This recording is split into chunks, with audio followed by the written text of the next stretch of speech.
Եթե մի փոքր խոսենք պարտքից,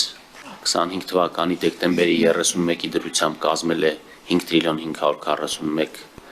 միլիարդ դրամ, իսկ դոլարով արտահայտված 14 միլիարդ 531 միլիոն դոլար։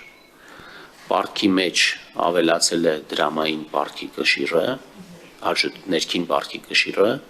որը նախորդ տարվա 52%-ից աճել է 53% եւ միաժամանակ ունենք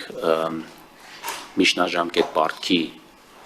ըստ ժամկետայնության միջնաժամկետ պարտքի շարունակական աճ, որը ելի պայմանավորված է ինչպես նախորդ տարիներին տոկոսադրույքների բարձր մակարդակով, այսինքն տոկոսադրույքների բարձր մակարդակի պայմաններում մենք որոշել ենք, որ